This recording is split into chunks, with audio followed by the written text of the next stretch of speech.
దేవుడికి మహిమ కలుగును గాక. మరి ఈ రోజు సేవకుల మీటింగ్ చాలా అద్భుతంగా డాడీ దగ్గర జరిగింది. మేము కొన్ని సంవత్సరాల నుంచి మేము డాడీ దగ్గరికి వస్తున్నాము. కానీ చాలా లక్ష్యంగా నేను దేవుడి దగ్గర పరిచయం అయ్యి చారమ్మగా మార్చబడి మరి డాడీ దగ్గర నా పిలుపుని బట్టి నేను డాడీ దగ్గరకు వచ్చినప్పుడు డాడీ ప్రవచనముతో నన్ను పిలిచి ఉన్నాడు.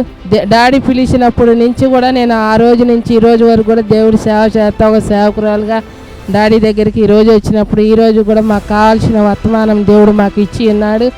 దేవుడు మరి డాడీ కుటుంబాన్ని దేవుడు దీవించును గాక, ఆశీర్వదించును గాక. మరి ఎందుకంటే అనేకులు కూడా వచ్చి ఒక అద్భుత మిరాకిల్ చూడాలని, ఒక ప్రవచనాలు వినాలని, ప్రతి ఒక్కళ్ళు కూడా సేవ చేయాలని, ప్రతి ఒక్కళ్ళు కూడా సర్వ చుట్టుకెళ్ళి స్వార్థ ప్రకటించాలని, దేవుని నామంలో ఎదగాలని, మరి మేము పొందుకున్న ఈ యొక్క అద్భుత మిరాకిల్ అనేకులు కూడా పొందుకోవాలి. మేము పొందుకున్న దీవెనల ఆశీర్వాదాలు అనేకులు కూడా పొందుకోవాలని మేము ఎంతగానో ఆశిస్తున్నాము. మరి ఈ యొక్క సేవకుల మీటింగ్లో ప్రతి నెల 3వ మంగళవారము జరుగుతున్న విజయవాడ కందుకూరు కళ్యాణ మండపంలో మేము పొందుకున్న అనుభవాలు కూడా అనేకులు పొందుకోవాలని, ఆశీర్వాదాలు పొందుకోవాలని దేవుడు మిమ్మల్ని మీ కుటుంబాలని దేవుడు దీవించును గాక. ఈరోజు డాడీ గారిని కూడా దేవుడు దీవించి ఆశీర్వదించును గాక.